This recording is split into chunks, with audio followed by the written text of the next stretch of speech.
he welcomed strangers. Najaribu kuonyesha investment hizi hata katika ufalme. Wacha kushinda tu umekwamilia mimi nikitoa fungu ni hivyo, mimi nikitoa sadaka ni hivyo. Hapana, personally anza kutaka kutap katika hizo investment. So nimekuonyesha hiyo ya upande wa mambo ya kiroho na upande wa kuinvest literally. Ama kama unaweza biashara, fungua ka biashara. Najua sio kila mtu akona hiyo neema. That's why tunakwambia hizi investment zingine za money market fund, hiyo ndio inaleta interest. Those who are serious, who know hiyo ya hao wajamaa wawili wa kwanza, you can even make more. That's why for those who are business minded, ukianza kuwaambia mambo ati ya shares na nini, anakuambianga hiyo sio kazi. Pesa yangu 1,100 ilale pale alafu nipewe 5,000. Anakuambia mimi najua nikienda pale Mau ninunue waru ya 1,100. Nipeleke Mombasa. Nitauza, nitakuwa nimepata 50,000 na siku moja. Kama unaweza hiyo, the better. That's why hawa wa kwanza walizalisha maradufu. Lakini hata kwa huyo mtu, huyo bwana alikuwa anajua sio kila mtu ako na hiyo, ndio alisema ungeweka zako kwa wapi? Mahali napata interest. So if you are not business minded, don't try kile ambacho uwezani nacho. Wewe achia wale ambao wanajua hiyo lugha. Wewe enda ile njia ambao the point is lazima ufanye nini? Uzalishe. Jambo lingine ambao unastahili kujifunza mambo ya kifedha ni ya kwamba attitude yako, mtazamo wako kuhusiana na kazi itaanza kudetermine vile ambavyo utaendelea kifedha. Uzembe ambao iko na watu wengi, unakumbuka vile huyo mtumwa aliitwa wicked and lazy.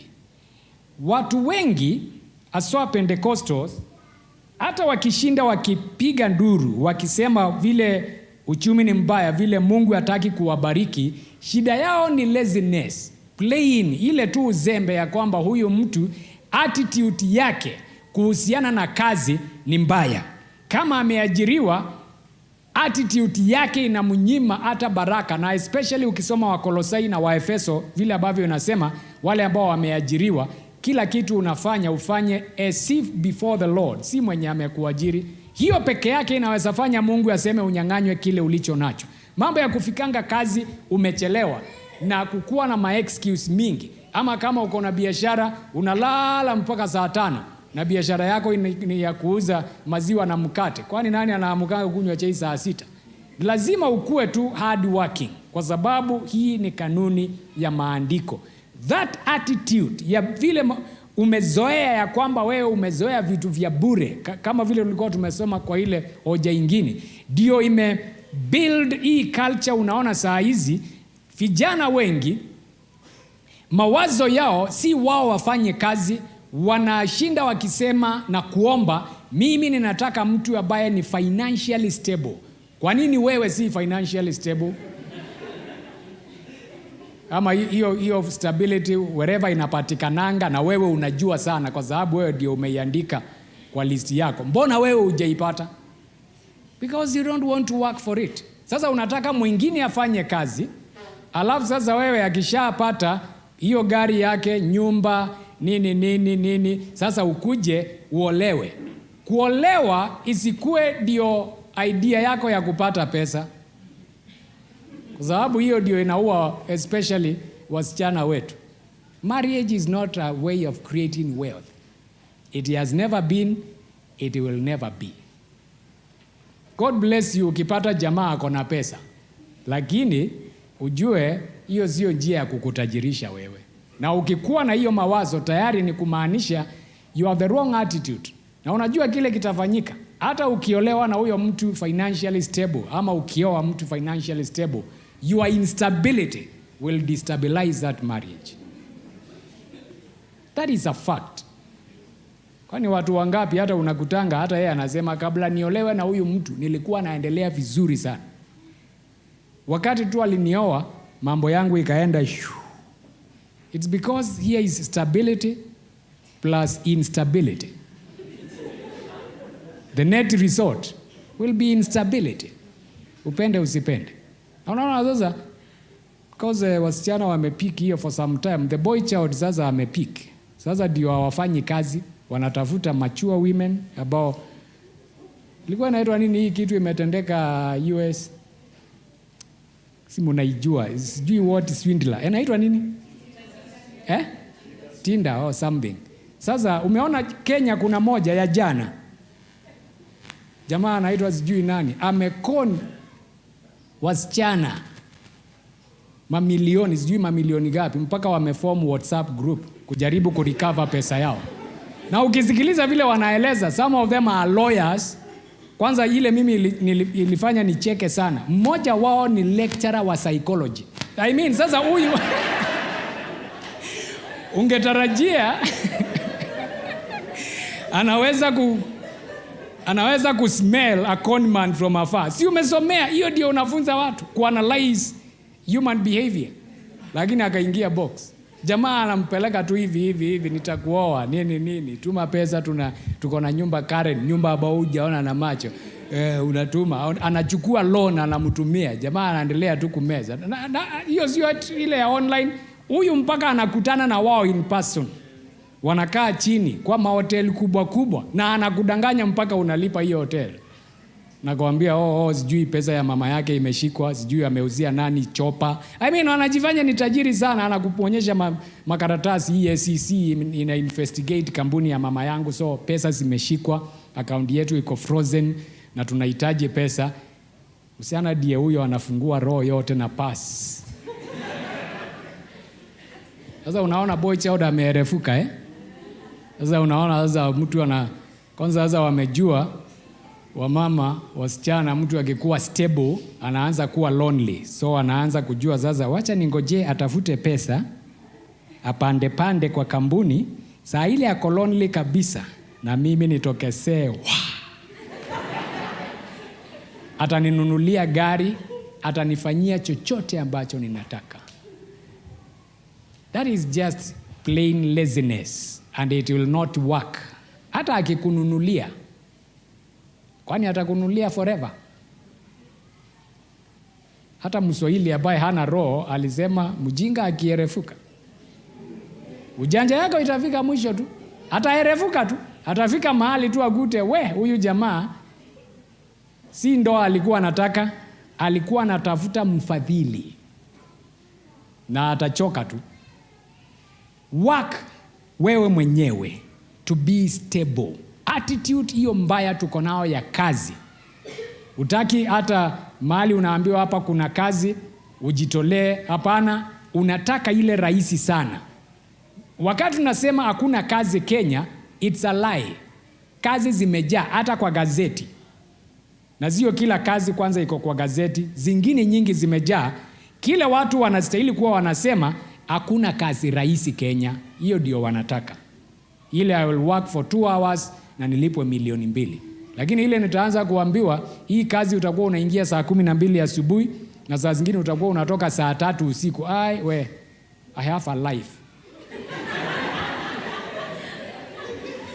Sindio?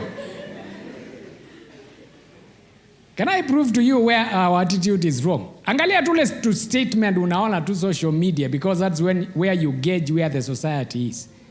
Unaona hiyo maneno ya pata pesa ujue weekend si ya kuosha nguo. You know what we are talking about ni ya kwamba sasa attitude yetu ni ya kwamba mtu yeyote ambaye weekend ako kazi ni kwa sababu hana pesa. So nikipata pesa sasa weekend si ya kuosha nguo. Weekend ni ya kuenda out. Naanza kusikia na sasa which boss forces people to work on Friday evening. Kazi inaishanga Friday saa 6.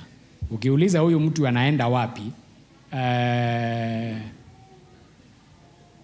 Tunataka kuenda Kapati, tunataka kuenda. It's the attitude towards work. Akiambiwa put in some extra hours, akiambiwa hii kitu inastahili kukua submitted this time, hafanyi, anataka mshahara. Unakuta yeye ndiye katika ofisi anajulikana, yake ndio inachelewesha kila mtu mwingine. It is that attitude. Sinikusomea tu maandiko 1-2 kutoka Mithali. Ya kwanza ni Mithali 10 mstari wa 4. Mithali 10 mstari wake wa 4. Atendaye mambo kwa mkono mlegefu huwa maskini. Hiyo inahitaji interpretation. Tukuwekea in Greek ili na Hebrew ili uone kama iko na maana tofauti. Atendaye mambo kwa mkono nini? Mlegefu. Si kusoma, si hata akiweka biashara, hata ile tu bidii ya kupanga vitu display. Unajua display peke yake inaweza fanya ununue kitu huku unataka kununua. Lakini sasa wewe uko na biashara, vitu zimepangwa in a way, mtu anakuja hapo unaitafuta 30 minutes. Mimi nishinde hapo nikingojea unitafutie. Iko wapi? Ninajua niko nayo, hata nilizileta jana. Unashinda umesimama hapo, by the time upate utataa ndio hii ukute mtu alienda. Because unafanya kazi kwa mkono mlegefu. Anasema bali mkono wake aliye na bidii ufanya nini? Utajirisha. Hard work. The next verse inasema mstari wa 5. Akusanyaye wakati wa hari ni mwana mwenye hekima, kwa sababu huo ndio wakati wa kuvuna. Bali asinziaye wakati wa mavuno ni mwana mwenye kuaibisha. Yaani mahindi imeiva lakini he is too lazy. Mimi sitaki kuenda shamba, sijisikii kuenda shamba leo. Hiyo mahindi zikae kwa shamba. Then inakuliwa na vitu zingine. Then baadaye anaanza kusema vile ambavyo maisha impeleki vizuri. Some of these things ni laziness tu. Na unakuta huyo ndiye atakuwa na makelele ile mingi hata kwa boma. Huyo ndiye atakuwa wa makelele ile mingi vile hawaendelei vizuri. Yeti yeye mwenyewe kazi hataki. Hata akitafutiwa. We have had the unfortunate experience. Mtu anakuja anakulilia, si unajua marafiki zako nini. Si tuunganishie kitu. Unamtafutia kazi. Hata mwezi hauishi. Hata simu hajapeana bado ni yenu. Mnapigiwa. Hello, si unajua fulani? Ako wapi? You are like, si ako kazi. Unakamwambia ni wewe ndio ulimleta, ndio tunakupigia. Hajakuja kazi siku 2. Unampigia uko wapi? Niliamka nikasikia baridi.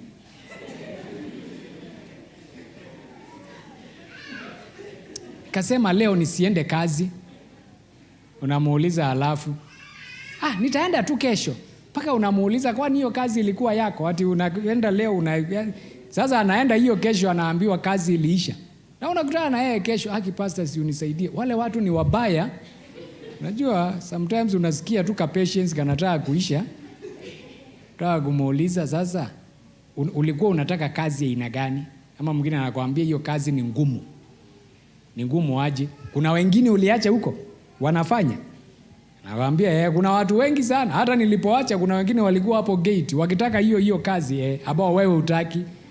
Sasa ni ile unataka kumsomea ile ya Paul, asiyefanya kazi asile. Period. Lakini sasa tunataka anyway. Uzembe itakugharimu. Mstari mwingine ni hiyo Mithali 13 mstari wake wa 4. 13 mstari wake wa 4. Nafsi ya mtu mfifu hutamani asipate kitu, bali nafsi ya mwenye bidii itanenepeshwa. Kama wewe ni mzembe, utashinda ukitamani, lakini hutapata chochote. Unatamani, but you are not ready to work for it. Unatamani, nyumba mzuri, hutaki kufanya kazi, hutaki kutia bidii ili upate hiyo nyumba. Hata mambo ya ndoa tunasemanga tu, you will only get what you are ready to work for. There is no perfect marriage. Someone must put in the hard work. Lakini unaona nafsi ya mtu mfifu anatamani tu, lakini hatapata chochote. Kazi yake anafanya kwa ulegefu, awe hata kwa biashara ni mlegefu, anafungua masaa very late, hata ile bookkeeping tu ya kujua vitu inaenda kuisha hafanyi, so zinaisha anajikuta hana kitu. By the time aode amemaliza siku 2 bila wateja kwa sababu hana stock. It is just pure laziness tu.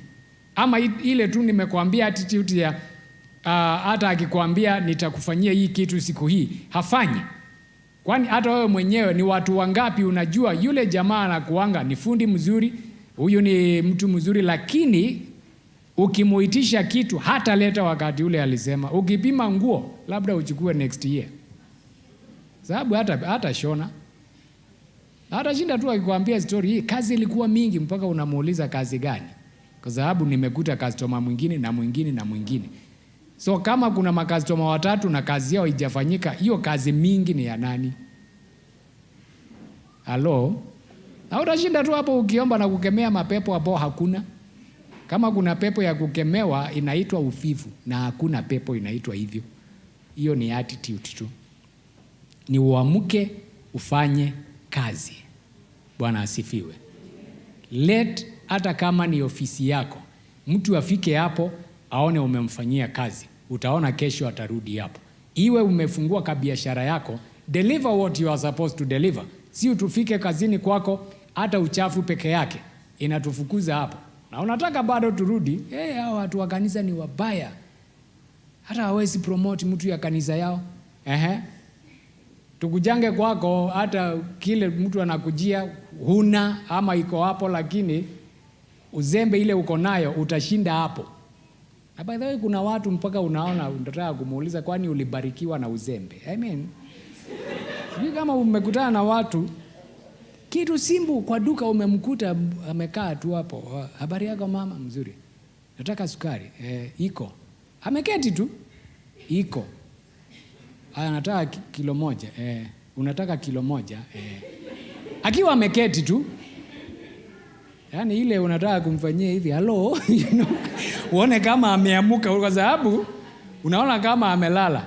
Alafu unaona anajikokota, anaanza. Wangare, ile sukari iko wapi? Mwenye anaitwa hata ako nje. You think I will come back there tomorrow? Sasa nani mbaya, ni mimi ama ni wewe? Na sasa ni nini na deny biashara? Ni mapepo. It is your laziness. Plain and simple. Ingine ni unataka kupeleka haraka haraka ili ushike haya mambo. Lakini utaamuka tu ufanye kazi kwa bidii, because there is something Mwalili told us one time, Bishop Mwalili. Akatuambia hata inapofika ni mambo ya huduma. God is not Mungu si mwajiri ambaye hafanyi hesabu yake. Anajua nani anafanya kazi na anajua nani hafanyi kazi. Hata hii unaita ya huduma. Kwa sababu wengi ile wanaita full time ministry ni ya kwamba hakuna kitu anafanya, haendi kwa ofisi. Hiyo anasema ati anashindanga akiomba, haombi. In fact anaomba kidogo kuliko mshirika wa hiyo kanisa. Ni kushinda tu akizurura. Lakini anataka Mungu amulipe. Lakini Mungu akianza kukulipa in actual hours zenye ulifanya kazi, unakuta hakuna. Kwa sababu hata mahubiri yenyewe ambao ndio unasema unafanyanga, you dust your Bible on Sunday morning. Naongea hivyo kwa sababu wengine wenu, I'm very sure you will be called into ministry. God will not pay laziness. Ati wewe ni wale wa kuamka Sunday morning upige duster, nini Biblia, uende ukahubiringi na hata notebook ya kuandika hizo notes huna. Hata mtu akikusikiliza anaona this person was not ready to preach. Hizi ni vitu anajaribu kushikanisha hapa. Saa hizi akiwa amesimama hapo. Lakini saa hiyo anaambia Mungu, nimefanya kazi yako. Kazi gani? Kama ungekuwa unafanya hiyo kazi seriously like any other person, si ungekuwa hata umekaa chini ukaiprepare ukafanya. I mean, hard work is what pays, is what God blesses. Bwana asifiwe sana. And it is at any level. Hata kama wewe ni mwimbaji. Acha kutaka kutushikanishia vitu hapo utuambie tusikilize maneno, tusikie sauti. You should have worked hard on your voice. Kwani utasikia aje maneno bila kusikia sauti?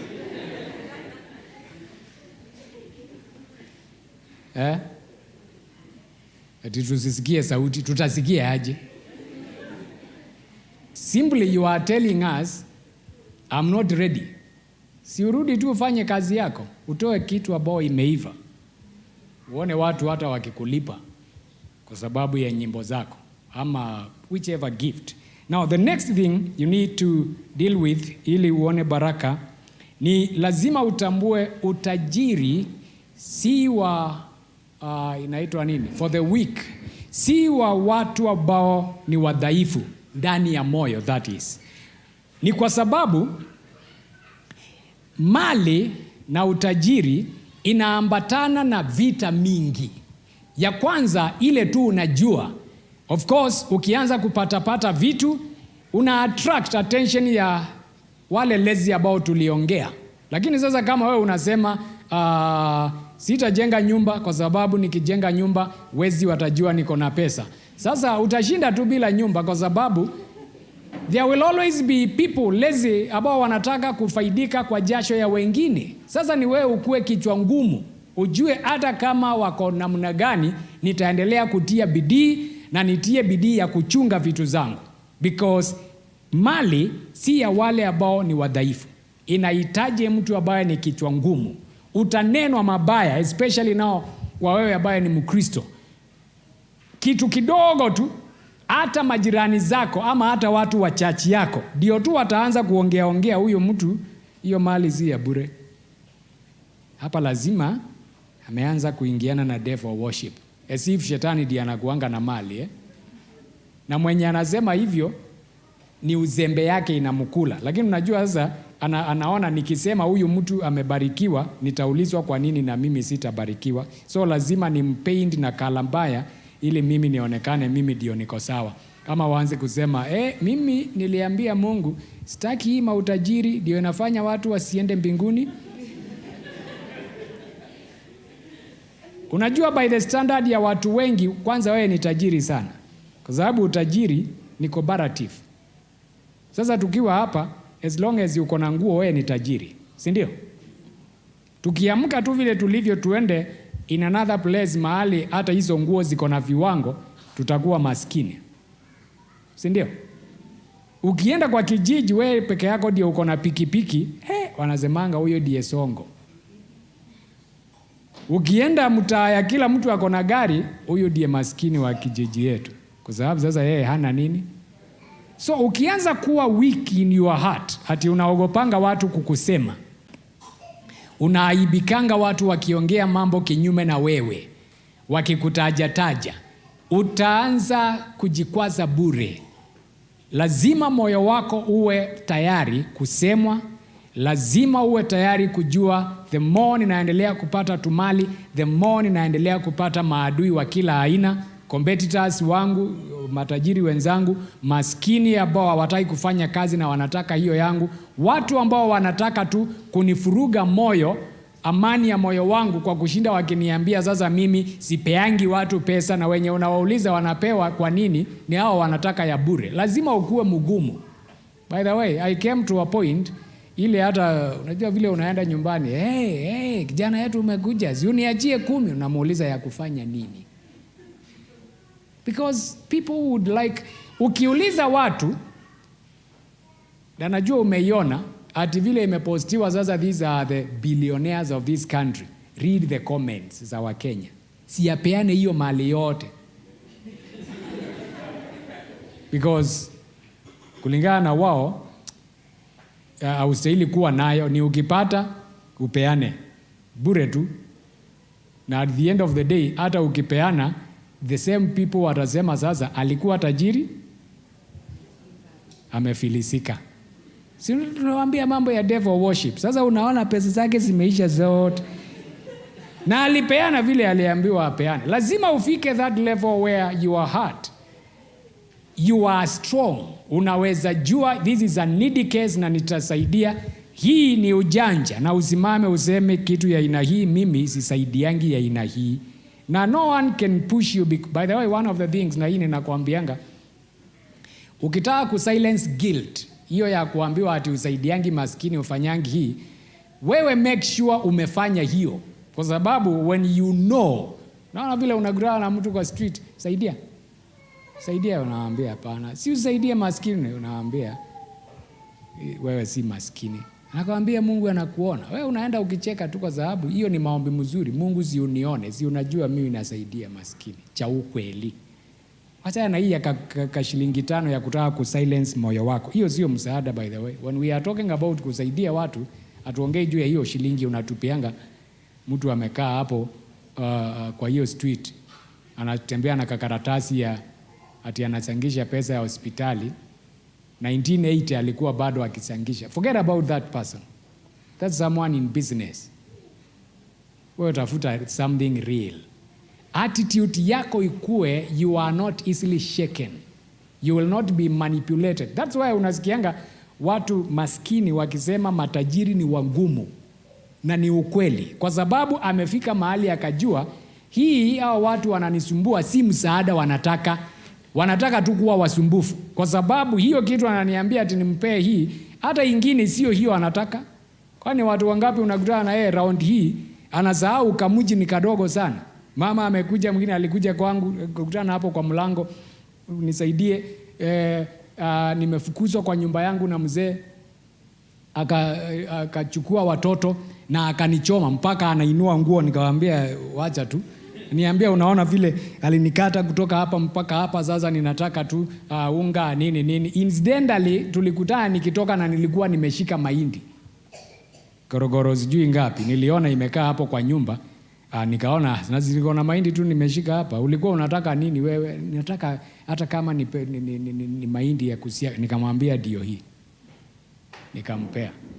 Na mimi nikatoka nikaenda. Kwa sababu nikitoka nilikuwa nimesema hii mahindi itaharibikia hapa. Hata ilimaliza mwezi. 2 weeks later nakutana na yeye. The same town, lakini sasa amenikuta kwa mtu mwingine. Sasa anamwambia mama mzazi, mpaka nikacheka kwanza. Akaeleza story, alafu nikamuuliza, si juzi uliniambia ni mzee alikutupa nje, sasa ni mama mzazi amekutupa? Akaniangalia, nikamwambia niangalie vizuri, si nilikupea mahindi juzi na story yako ilikuwa ni mama mzazi amekufukuza nyumbani. Sasa siku hiyo ilikuwa ni mzee amekufukuza nyumbani, leo ni mama mzazi.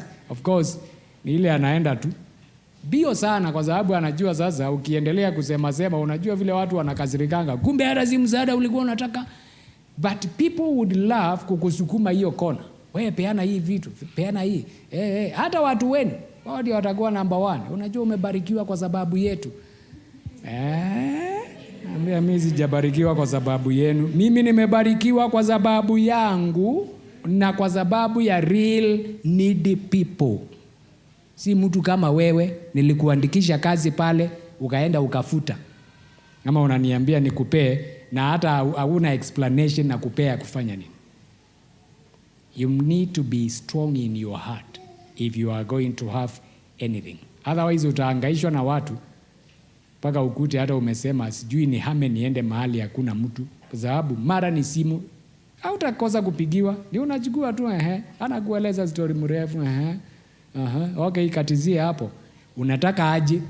Okay, nilikuwa nataka unitumie, najua mwingine aliniambia nimeomba roho akanionyesha wewe uwezi kosa ngiri 3. Nikamwambia rudi uombe tena.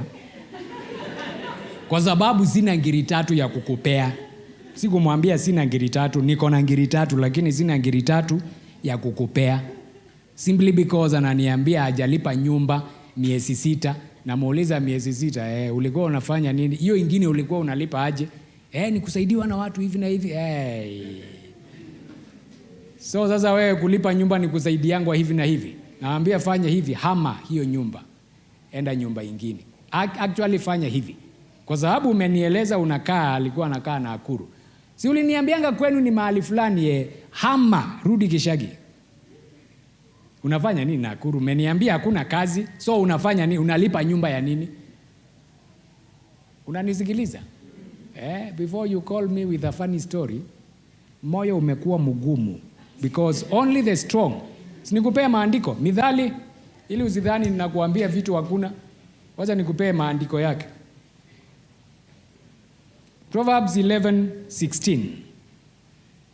Mwanamke wa adabu uheshimiwa daima. Na hiyo ya kwanza ni mzuri. Mkutano ya mama iko lini? Saturday. Hii ni mzuri. Na watu wakali, watu wa aina gani? Hao ndio wanafanya nini? So unataka kushika mali? Kuwa mkali. That's the Bible. Watu wagani?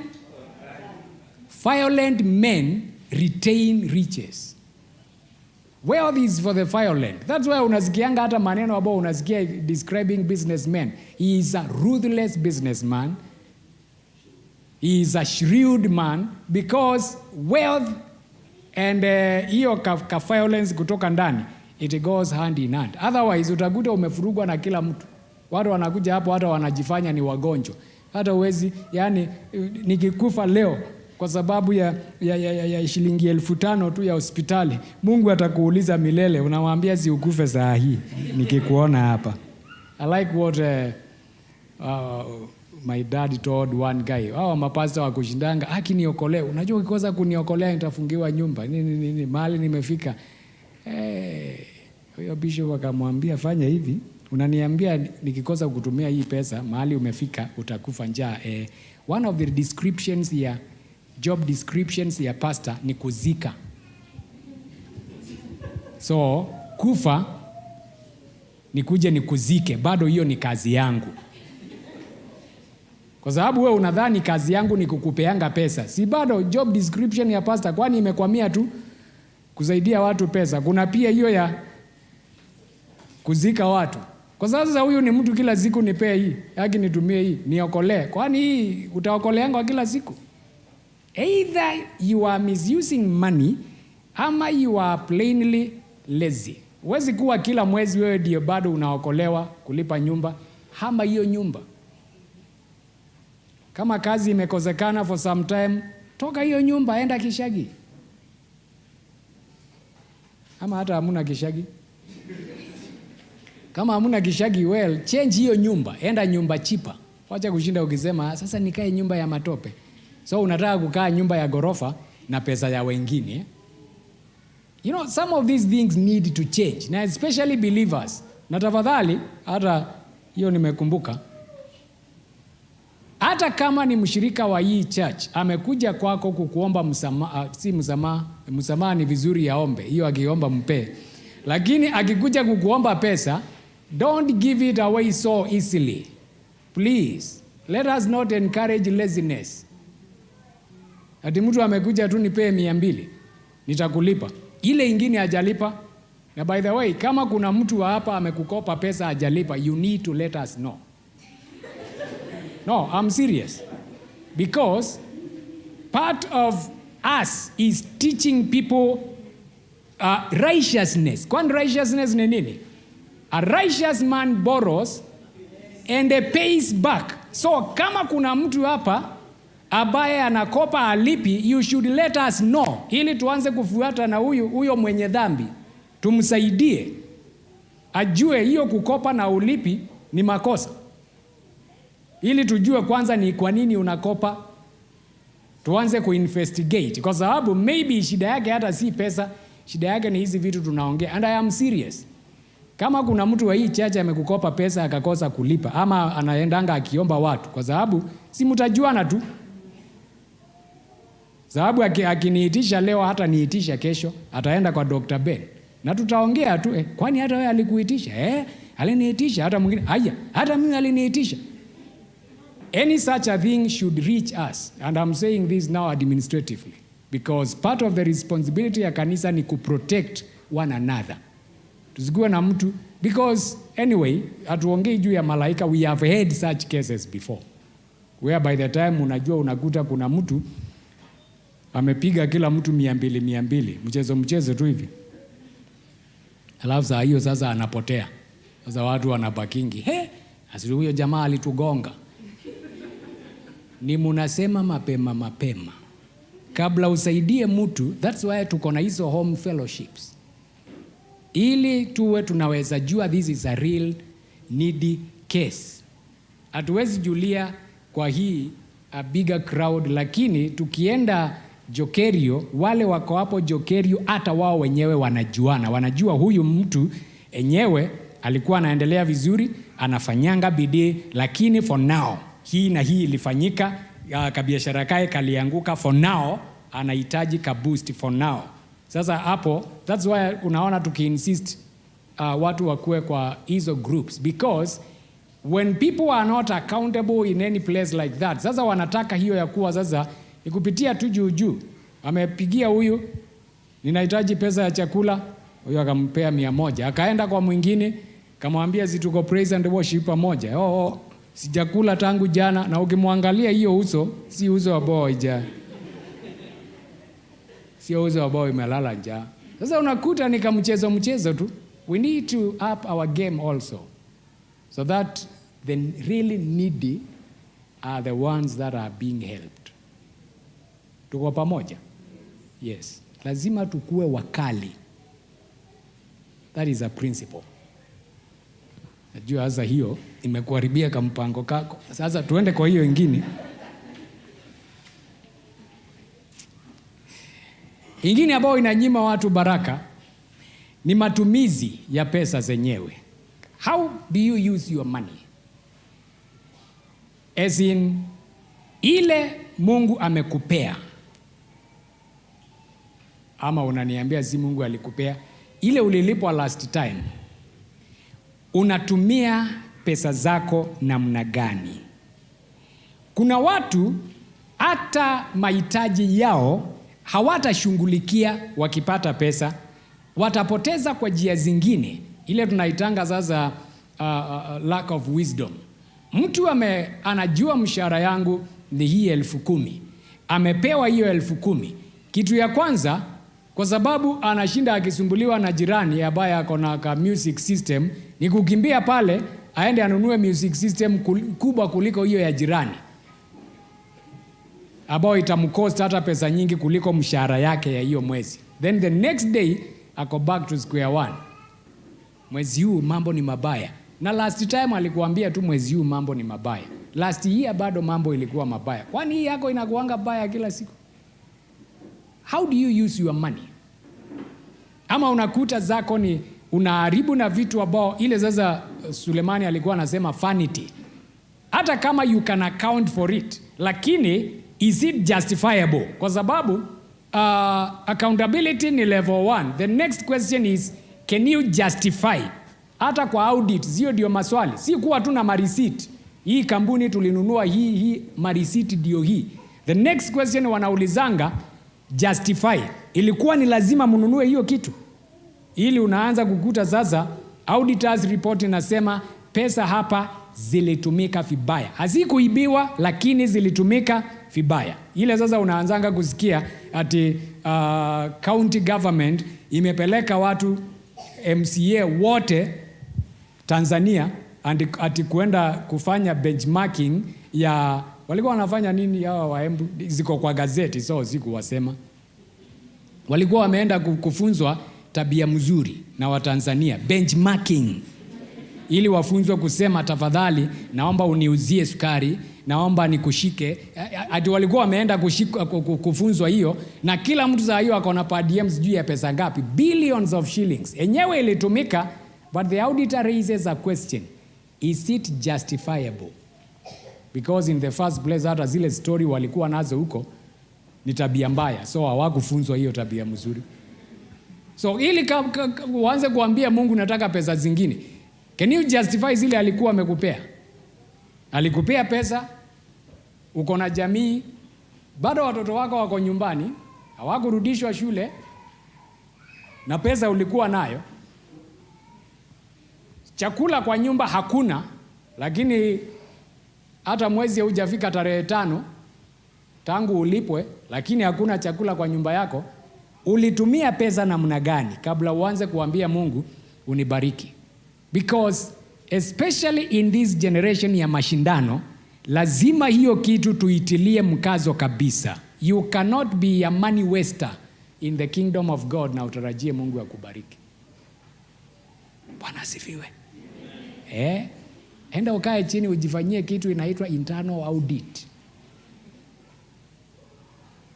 Hata wewe utashtuka ukute ya kwamba out of ile ngiri 10 ulikuwa nayo 9,000 iliisha kwa bundles.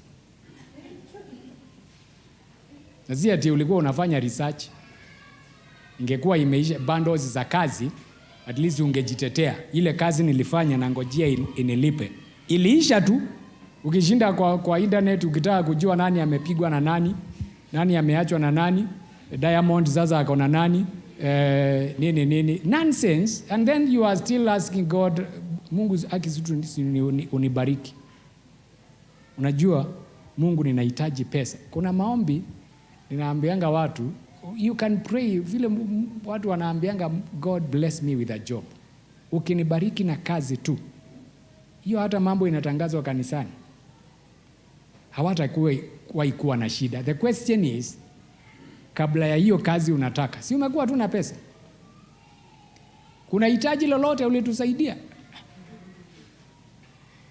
Tunaanza kuniambia Mungu, si pastor uniombe. Unajua Mungu akinibariki na kazi mzuri, hata hiyo plot tunataka, mimi naweza kuinunua peke yangu. Mimi nakuangalia tu najiuliza, wakati ulikuwa tunataka chupa ya maji ya 35 ulitununulia? No. Lakini unataka kujifanya vile ambavyo you use money wisely. Some of these things nakwambia, if you now begin to pray, Mungu mwenyewe aanze ile unaambia Mungu, now deal with me. Hebu nieleze. Tell me, point out hii na hii na hii. Utakuta kuna mambo Mungu anaweza kukuambia hii au stahili kuwa unafanya, and you will be surprised. I'm telling you things that I know God speaks to people. Anaanza kuambia hii expense, ondoa. You don't need to be doing this. Hii haina haja. Na uone Mungu akikubariki. Let me give you a personal example. Ili ujue, atuongei mambo iko mbali. I used to pay for television. Kwangu niko na dish kwa store somewhere. Kidish kikubwa. Na decoder yake. Na ingine. Niko na decoder sijui 3 kwa nyumba. Lakini nilitoa zote. Because one time, wakati naenda kulipa bills, ile unakuta hasa hii naenda kulipa, haya, I'm paying to watch television. Yet hii nyumba hatushindangi hapo, na the few hours tuko hapo jioni hata hatuonangi. Tukimaliza kuona news tuone ka kipindi moja hii na hiyo kitu tumezima na tuenda kulala. Nikasema by the way, silipi TV tena. Hiyo kitu tukang'oa na tukatupa huko. But how many people saa hizi utakwambia hata hajalipa nyumba lakini DSTV amelipa? Like seriously. Do you know kuna kitu inaitwa free to air?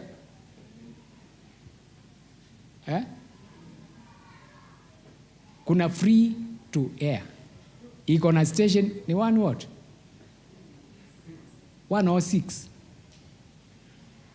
stations mpaka Akili Kids.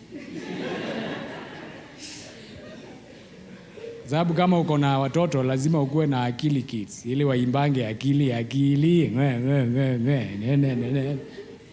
Iko free to air. Gospel channels hata usiulize, kutoka the weird zile za mapepo kila siku na wale watatokea na magunia akwambiange saa hizi niko kwa mlima, hii unaona niko kwa msitu, naendelea kukuombea, tuma hiyo 310 ili uone muujiza saa hizi. Bado iko, kama unataka hiyo bado iko free to air. The serious ones kina Mispa, kina MBCI ziko bado free to air. News hata usiulize, kutoka KBC mpaka ingine inaitwa Luka, ukitaka news bado ziko. Sasa hizo news zote umeona ukakosa kushiba. Hata K24 inaitwa nini? Ukitaka international, niko na France 24. If I want to watch some international news about Ukraine, it is still there free to air. But you are busy paying for TV and now missing out on something else. Mimi sina shida kama you can afford to pay for the TV lakini hujakwama mahali pengine. I'm telling you about how are you using your money. Sianze kuniambia ati sasa budget yangu mwezi huu iliharibika, mtoto hajaweza kurudi shule, niko na balance mpaka ya last term. Shida iko wapi? Sasa unajua, kuna hii mkutano ya wamama, niliona nywele yangu imekaa sana. My friend, unaweza nyoa nywele na hutakufa. I'm serious. Huwezi kuanza kuniambia ati mtoto wako wako nyumbani lakini kichwa yako ndio ulipeleka salon ikakuliwa ngiri 2, ngiri 5. Boy child, hii vichwa hii.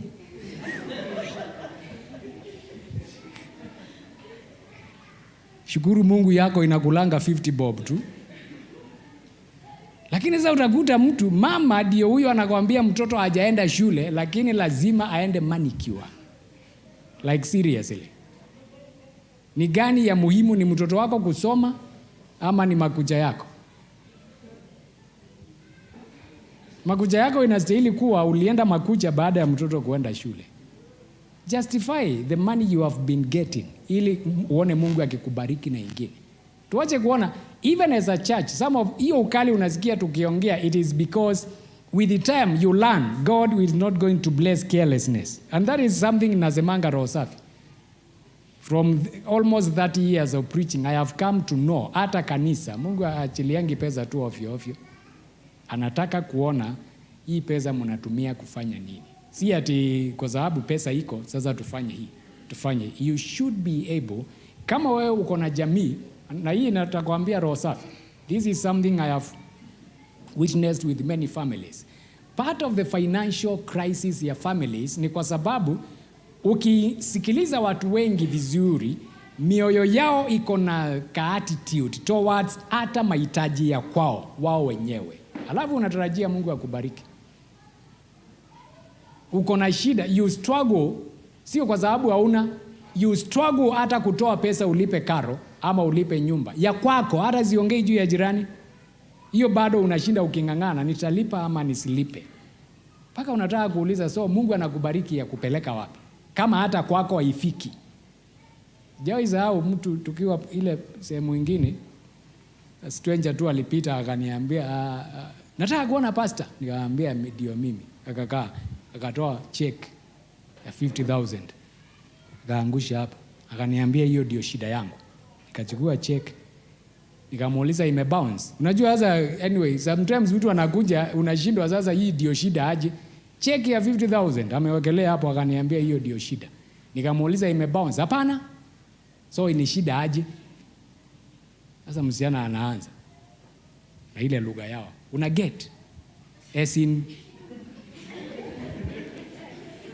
there is this guy as in, well, we were having a thing, you understand? And the guy is it's like he is married. So sasa ikafika mahali the wife akakuja kujua hiyo maneno you get. Okay, naenda tu nikiget.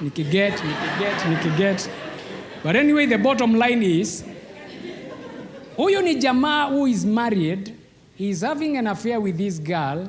The wife amewashika, akawapeleka polisi, wakaenda wakaruka hiyo case. Sasa baada ya kutoka hapo, kwa sababu kasichana kamekasirika, jamaa amempea cheki ya 50,000 ili wasahau hiyo maneno na waendelee. Sasa that is where the problem is.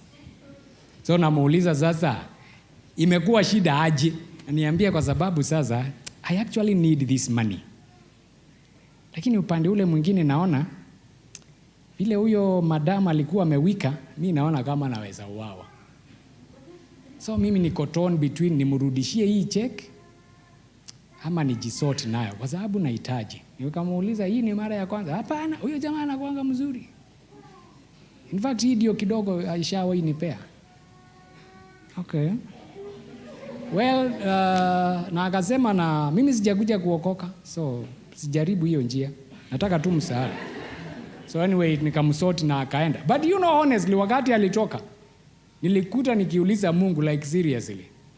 There is a man out there who can afford 50K ya kupea mtu, na mimi hata sikuitishi ya kuenda mahali, mimi nakuitisha yangu na ya nyumba yangu. Si ungenipea hiyo 50K mimi, na unajua yangu haitaenda the wrong places. And of course God spoke to me a number of things, very good ones, that have begun to yield a lot. Because there is that aspect of there are people ambao Mungu anawanyang'anya pesa because it is going in the wrong place. Of course sasa hata kama wewe ndio ungekuwa Mungu, na ujue huyu jamaa unampea pesa hata ifikangi kwake, because I'm sure, double sure, mke wa huyo jamaa hajawahi pewa cheki ya 50.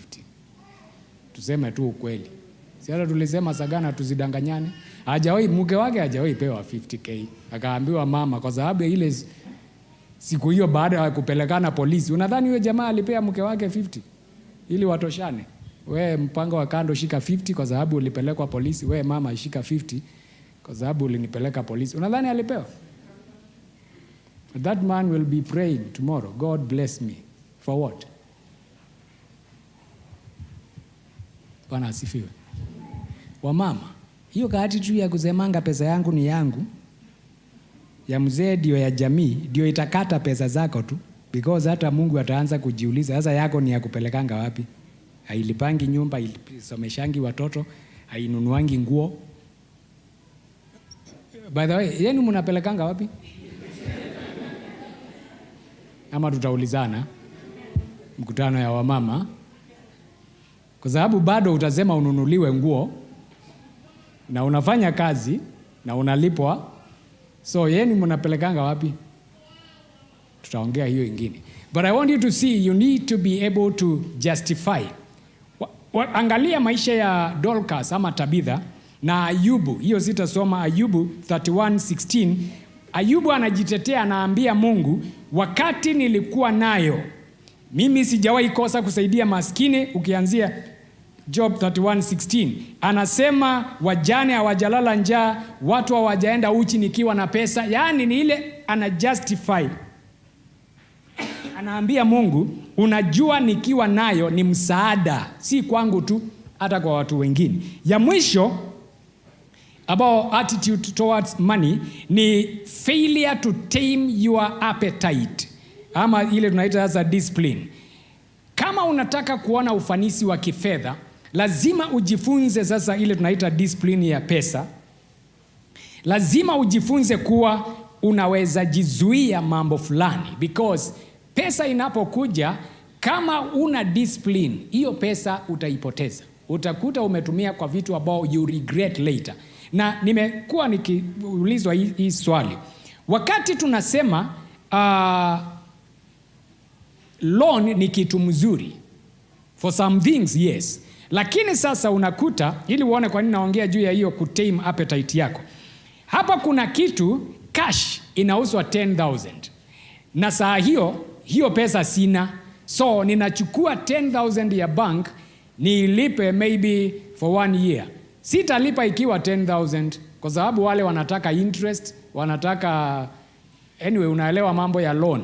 By the time umalize kulipa, utakuta umelipa pesa mingi sana. Supposing you worked the other way round, useme nitasave kwa hiyo mwaka mzima, alafu ninunue hiyo kitu. Ile tunaita delayed, naitanga wanini hiyo ka statement, gratification. That I can borrow to buy this, all I can save to buy it later. Na ujua ukisave, hiyo pesa hutalipa na interest. Si ndio?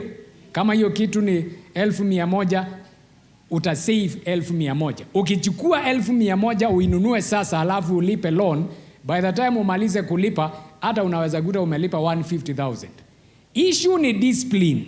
Na nasema hivi kwa sababu kama unaweza kubali ile check off system, ukatangwe 10,000 kila mwezi iende ikaservice loan, si uende tu kwa hiyo bank uiambie ikatange 10,000 iweke kwa savings account. See, it's the same thing. Lakini unasema hiyo sitaweza. Unamuuliza how comes loan unaweza? Unajua hiyo inakatwa. Si hata wewe ujikate uweke. Tuko pamoja? Kwa sababu hii mambo ya savings, unless we develop that culture. Na shida yetu Afrika ni ya kwamba wazazi wetu hawako tufunza hiyo anyway for many of our parents, because hata wao hawakukuwa nayo, ni hand to mouth. Mshahara ikichelewa, by 27th niko na marafiki wako bank wananiambianga hata mtu anazimanga simu, kwa sababu kuna watu personal friends wako na namba yako. Hello, hey, nimekaa siku mingi bila kusalimia. Hey, nilikuwa nauliza mshahara yetu imeingia 27th of the month. Hata hatujafika 30th. You know what that is telling you? This person, ile tunaita hand to mouth. Hii mwezi ndio hiyo inangojea imaliziwe hapo. Ili sasa tuanze mwezi mwingine tukikopa. Tuandikishe kwa mama boga, mama butchery, kila mahali. Because that aspect of I can save, hakuna, ni tukule ile yote tuko nayo. Saving needs discipline. Ya kwamba ninajiprogram, pesa yangu ni hii, ninapata hii kiwango nimetenga, sitaguza, nina save, nifanyie ABCD. Ama ninaweka hiyo kwa sababu kuna kitu natarajia kufanya badala ya ni work the other way round. Na shida ni ya kwamba because of that lack of discipline, inaanza kuaffect mambo ile ingine. Part of that discipline, and this one I didn't say in the first service, ni ya kwamba discipline means what is allocated for this need is not going to be diverted. That is one of the things you will learn the hard way. Kama hii pesa ilikuwa ya kulipa maji, my friend, saa ile utaidivert, useme ilipe kitu kingine, utakuta the whole system imeanza kuingia shida. Na hiyo ndio unakutanga sasa ulitoa pesa hapa, ufunike hii gap iko hapa, na mnazungushana hivi unakuta bado kuna gap itabaki somewhere. Either hiyo gap you had never budgeted for it, ama the moment ulianza shift funds, of course ulifungua kamwanya kengine.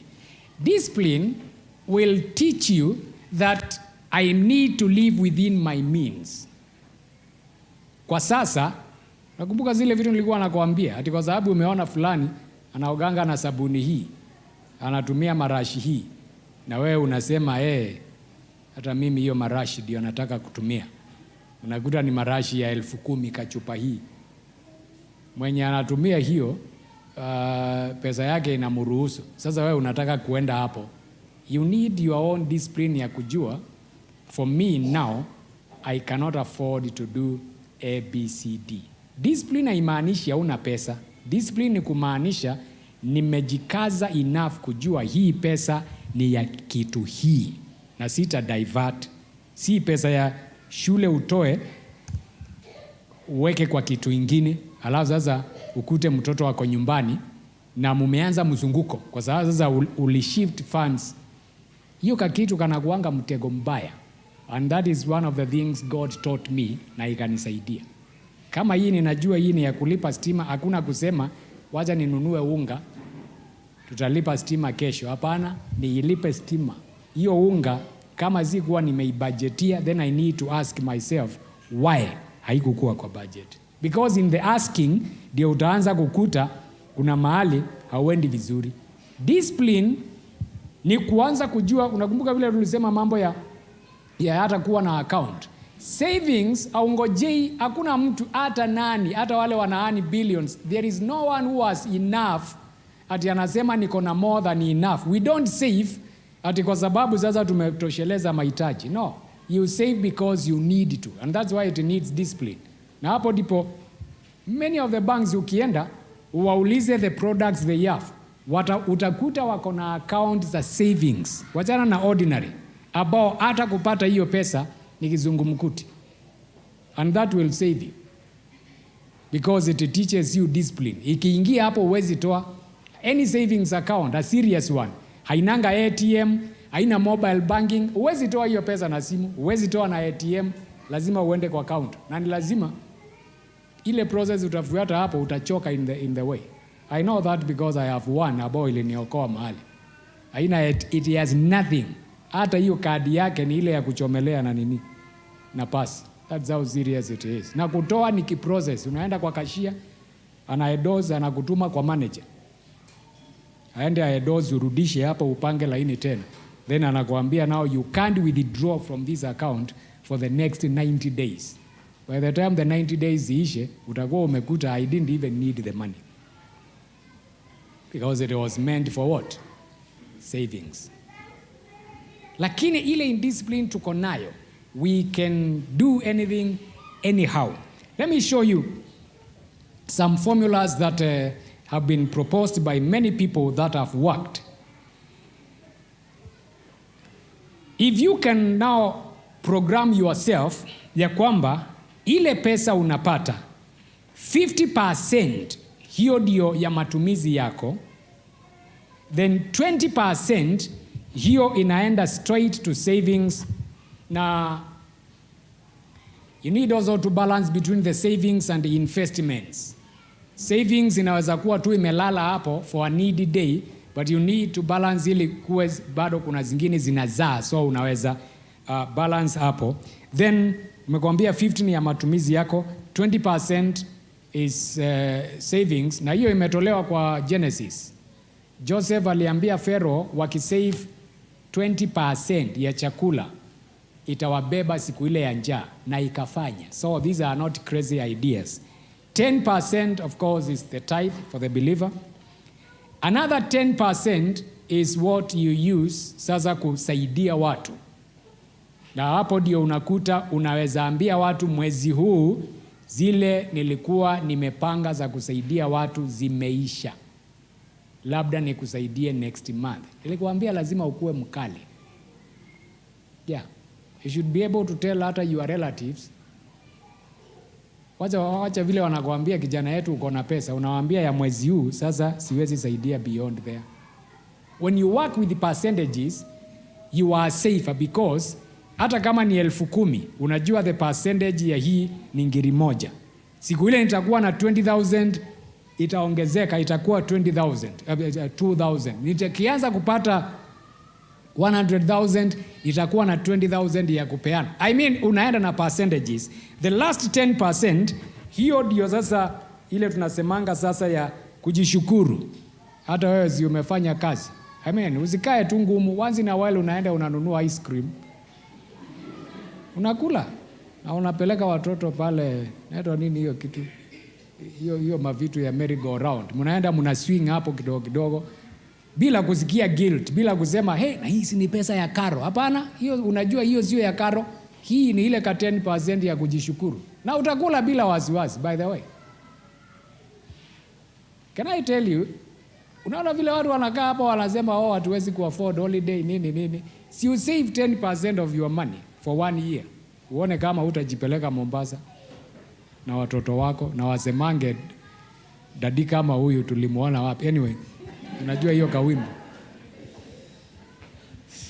Unajua saa zingine tunakaushia watoto wetu kwa sababu hatujajipanga. Ukianza tu kujiwekea hiyo, umeona vile nimekupea hiyo ni 50, inaitangwa 50 20 10 10 10 which comes to 100%. 50 ndio unastahili kusurvive nayo, 20% you save, 10% ni tithe, 10% ni alms, 10% ni hiyo sasa ya kujienjoy. There's another one that goes like this, 50 30 10 10. Na hii ni mzuri kwa young people. You invest 30%. This is good because wewe una mahitaji mengi.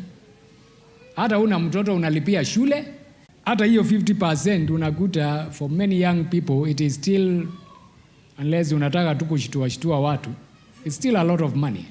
You can invest because una mzigo, hakuna mtoto unalipia fee, kwa sababu the more unaendelea ukipanda hivi, the more kuna ile peak, tunaitanga ile peak ya needs. Sasa ukianza kudeal na mzazi, angalia watu wote, chukua kijana wako the same company, wanalipwa mshahara the same. Kuna kijana ametoka tu university, in the same job grade kuna this young couple wako na mtoto moja.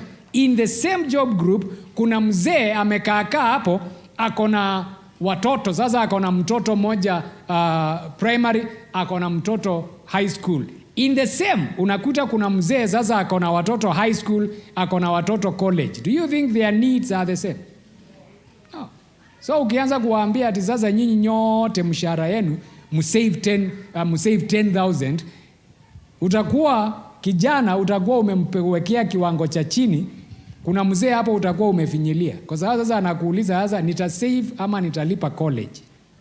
But if you were working with percentage, you realize a young person, kwa sababu saa hizi hajabeba, akiinvest 30% ya mapato yake, by the time afike sasa ni mzee akona watoto wako college, hategemei mshahara ilipe college. Unaona ile ka 30% wherever aliinvest, kwani kalikuwa kanakaa bure. Na hata kama ilikuwa inakaa bure, si unajua atakuwa na pesa ya kulipa college because he started investing there. Lakini sasa kwa sababu ya hiyo discipline tunapatanga tukikula hivi, unakuta hasa mambo ni magumu. So hiyo ingine ya 50-30-10-10 ni 50% matumizi yako, 30% ni investments ama savings, then 10% hiyo ni constant, ni tithe, and then the last 10% ndio hiyo sasa ya kusaidia watu, because now that's why unaona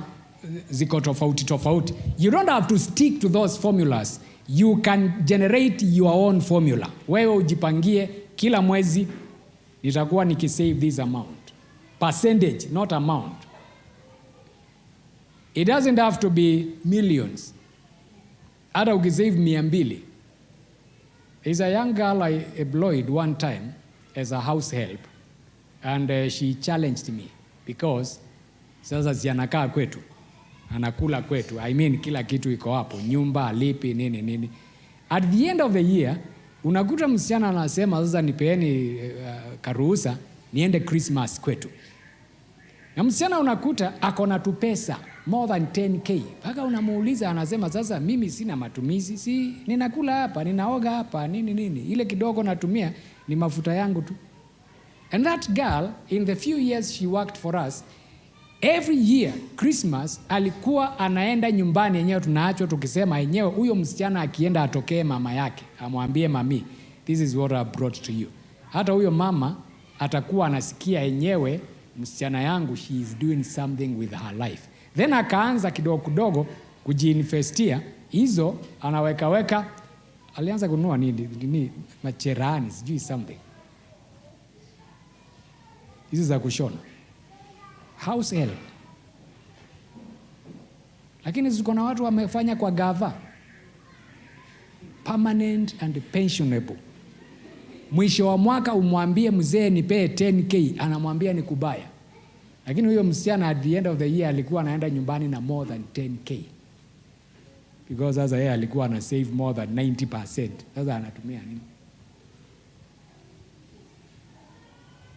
Jiangalie tu, ujiulize maswali sasa wewe mwenyewe. As we pray, oh God bless me. Hebu jiangalie kama unaweza barikika, ili uanze kuona I think kabla ya pesa ni bariki ndani yangu. Help me nianze kujipanga. If I can begin to learn saving, ka discipline fulani ya pesa zangu, then God is able to bless me. When the Lord began to reveal some of these things to me, I began to look back na nikaanza kuona hata nyakati zile nilikuwa naona kama ninang'ang'ana. Kama ningekuwa na some of the things I know now, enyewe kuna ile tunazemanga there is a threshold, there are some of the things, lakini singeng'ang'ana to that extent, because I would have known something then that I know now. Because I tell you the truth, you just begin to be disciplined. Nitaweka pesa kiwango hii, this percentage every month. Na sio ile unaweka leo alafu kesho unaifuata. That's why tunaongea juu ya hiyo discipline. Inawekwa mahali huwezi ifikia, kwa sababu sasa watu wengi atakwambia niliweka, then the next day nikapatikana na emergency. Define emergency. Mwingine atakwambia makucha ilifunjika. It was an emergency. Najua huwezi elewa, for a girl makucha yako ikiwa imefunjika, it was an emergency. Ama nywele sijui iliharibika, nini. That's not an emergency. I'm talking of discipline, ambao itafanya wewe unajua hii pesa ni ya hii na sitafanya hii. Wakati unasikia mtu akisema sitafanya hii ama sina pesa ya kitu hii, hakuambii hana pesa as such. Ni pesa ya kitu hii ambao haiko. Hako na pesa tu, si ndio? Yeah. Because hata wewe wakati unasema huna pesa, it doesn't mean you don't have money, but you don't have money for something. Uko na pesa ya kitu kingine. And that is the discipline we are talking about. Ya kwamba ninajua ile pesa iko hapa ni ya tithe. Period. Sitaanza kusema wacha nichukue, nifanye hii, nitajisoti tu baadaye. Itakukula. Ati hii ilikuwa ya school fees nitoe. Unakumbuka hapo nilikuambia ukali. Unaweka pesa zako, unapeleka mtoto yako shule next. Unajua hasa this time round karo inalipwa kila mwezi. Si unajua hivyo? Ile system tuko nayo, karo fees ni kila mwezi. Sasa umewekewa pressure na watu yenu, makazini zako, sijui nini. Ukawapea pesa ya school fees ya watoto wako. Wacha January ifike, wacha mwezi wa 4 ufike, una pesa ya kupeleka mtoto yako. Sasa unaanza crisis, and yet ungekuwa mkali siku ile, ungejua pesa ile niko nayo saa hizi ni ya school fees ya watoto wangu. Wacha watu waache kuniambia stories zao za emergency. I like that statement ikanasemanga, your lack of planning on your part does not necessitate an emergency on my part. Sasa uniambia sasa hii ni emergency. Hakuna emergency. Naona vile mtu anaenda kwa ofisi, sasa hii ni emergency, nifanyie hiki. Mtu anakuambia hii kitu ungefanya mapema. Wewe ndio uko na emergency. By the way, that discipline itakusaidia. Sasa hizi wale wako hapa, uko na mtoto anaingia shule, wacha niguzie hii na si ya pesa, kwa sababu hii inakujanga tu na italetwa kama prayer item. Shule zinafunguliwa lini? Hata ujui. 22nd ama 23rd? 26th. Now, kama uko na mtoto hajaenda shule, I hope by now unajua kuingia shule, apart from the money ambao I hope umeanza kujipanga, kuna kitu inaitwa birth certificate. Lakini utangojea mpaka 26th uende uambiwe sasa leta birth certificate, alafu sasa ukimbie pale Huduma Center. Uende ukute laini imetoka hapo mpaka imefika karibu Mzee wa Nyama. Laini. Na kila mtu wako hapa ni kusema serikali iongeze muda, serikali iongeze muda ya kufanya nini? Hakuna kile hatujasikia. Mama mwingine alikuja akaniambia kuna mzee yako amenikulia pesa nini. Nikamuuliza alikulia ya nini? Alikuwa anaenda kunichukulia birth certificate. Kwa nini wewe hukuenda? Huwezi pata. Nikamuuliza ulipoingia hiyo ofisi uliniita nani? Nilikuita baba Mweni. So mimi niko na watoto so ninajua mambo ya birth certificate. Na si mimi ndio nilichukua na sikupea mtu na sikulipa mtu. Huwezi pewa. Nikamwambia niko na watoto 3 na wote wako na birth certificate. Na nilijipeleka hapo na sikusumbuliwa because nilienda the right time. Ulienda ukapata mtoto ukaambiwa enda pale after 1 month, ukaenda 1 month. Ulienda ukakosa kupewa. Sasa mtoto wako na miaka 2 hata birth certificate hujawahi enda kuchukua. Unakumbuka mahali tulianza? You wicked and lazy.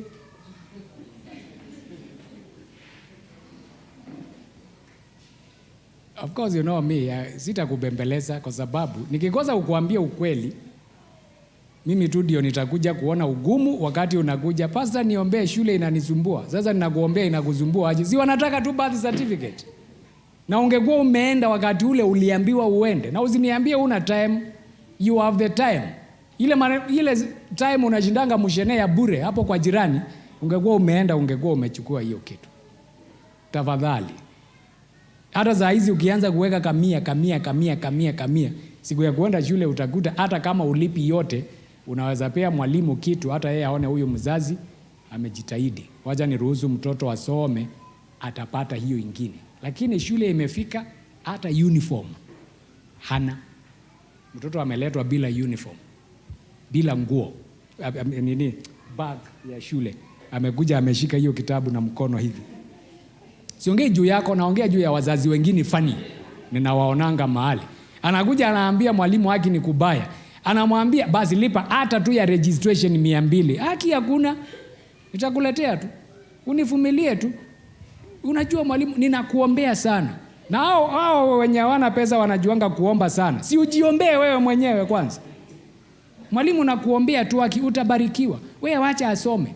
Mwezi umeisha, anakuita ni nini? Unajua hata mzee walikuwa walipwe nini, sijui walifanyiwa nini hawajalipwa mwezi huo mwingine. Unajua nini, huyo mzee wangu alilipwa akaenda akakunywa yote. By the way, am I talking sense? Ama naongea vitu ujui?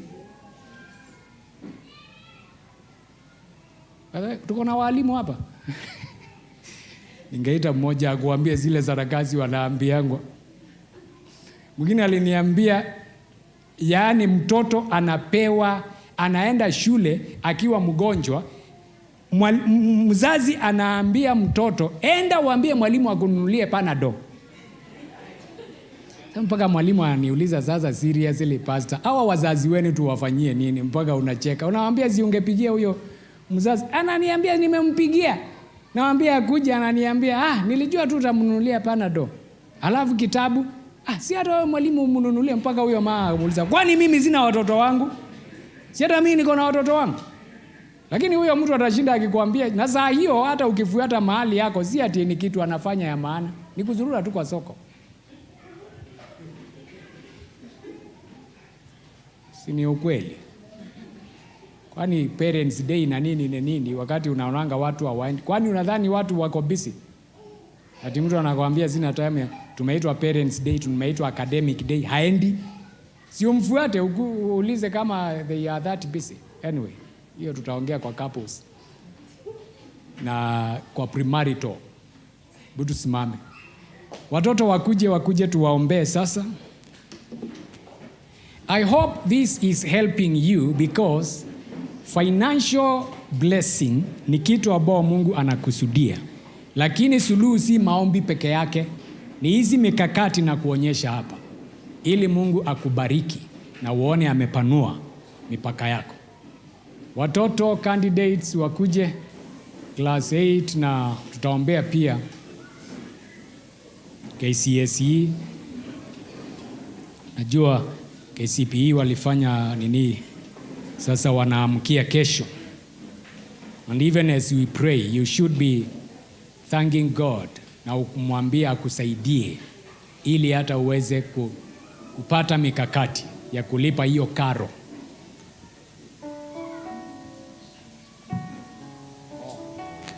And then next Friday is our second Friday.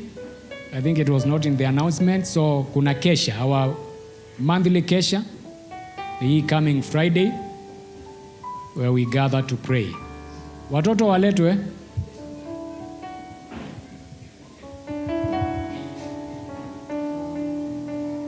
We give you praise.